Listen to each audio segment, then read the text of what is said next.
A while ago, and by a while ago I mean a month ago, I covered what could possibly be considered fighting's most iconic map, that being Iron Cafe. It's a fun and chaotic map that fully embodies fighting a lot of the time for me personally. However, I then tried to think of what the most forgettable map is. Now, to be fair, to make it interesting, I had to find a map that was also allowed in scrims, or else I could make a video bashing Underground War for 15 minutes straight, so let's avoid the negativity for once, you know? After some searching and digging, I'm pretty sure I found the most forgettable map under my guidelines, and that was King of the Hill, which I will be now calling KOF for the rest of this video. I genuinely forgot this map exists, honestly. A lot of the time, KOF seems to kind of exist for most players, and yet even in opens, I barely see this map get any play.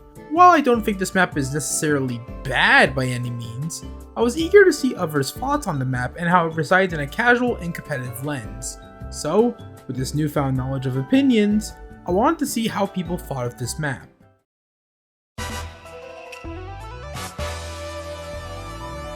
For me, KOF as a casual map kind of exists.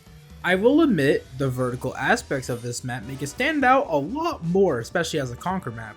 However, the issue I have with King of the Hill is a pretty easy, albeit biased point, and that's mainly the lack of cover. This isn't a huge issue casually since, well, oftentimes a lot of battles on the top of the hill can be hectic and filled to the brim with ults.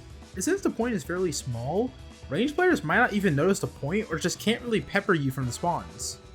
That being said, however, this map's strengths somewhat come with its simplicity. This version of KOF came out in April 8th of 2023. A pretty old map for its time considering the amount of reworks for maps nowadays, and the simple nature of it kind of just feels right to me. However, that age does come with some questionable map choices. That one hyper flagpole spot was horrendous, but even then, the pillars combined with the simple layout and verticality and little cover spots does show that the map could be improved, since it feels very awkward, but other than that, I often find myself having a good time on this map since it just feels like a different map to me. Yeah, it doesn't stand out, but something about it just feels right to me. I don't know how to say it. It makes no goddamn sense to me. A lot of people seem to agree with me though, as a lot of people like the simplistic nature of the map, albeit not really digging the incredibly bland look of the map.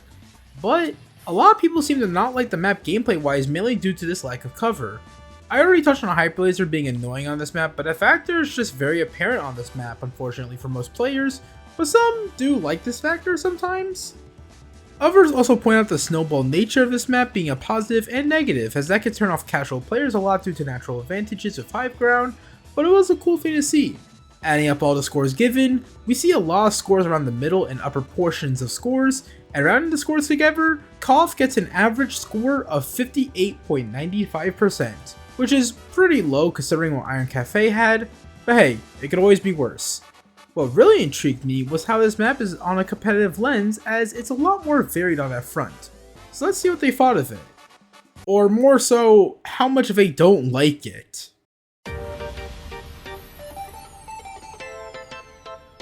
Oh boy, where do I even start with this?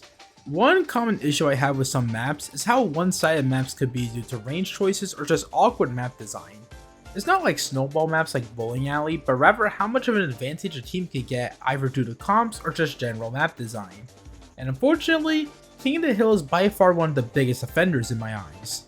The high ground advantage combined with the lack of any cover, also combined with the high threat of range fighters and competitive, make getting back on point an absolute chore, and the staggering that could come with split spawns is insanely infuriating. Despite that, I think this map's small point somewhat gives a focus on brawling to the map, which is an interesting change of pace if both teams are equalizing each other.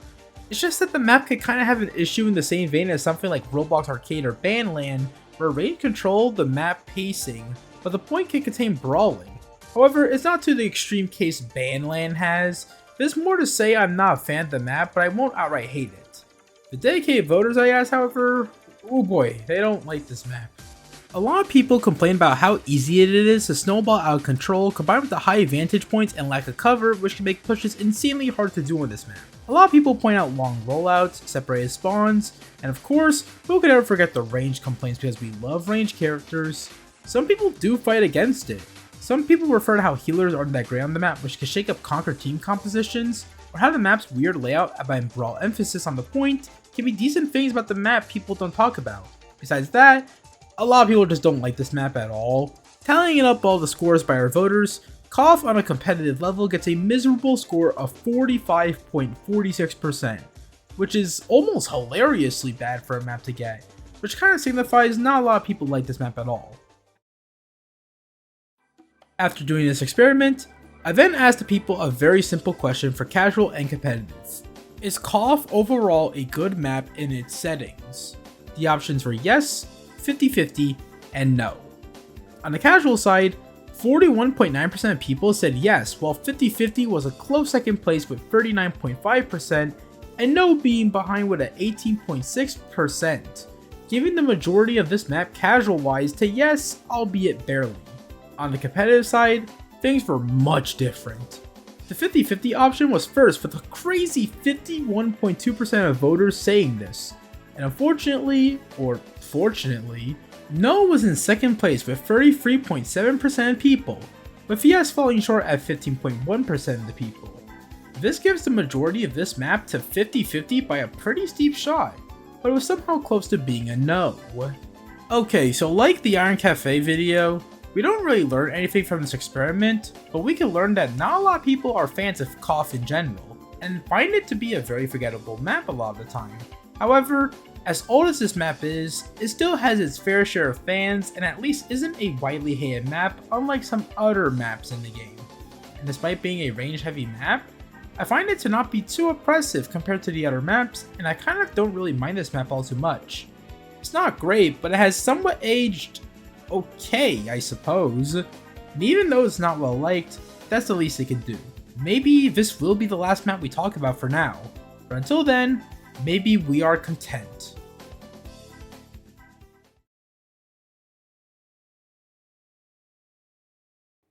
Nah, not really. We're never done here, folks.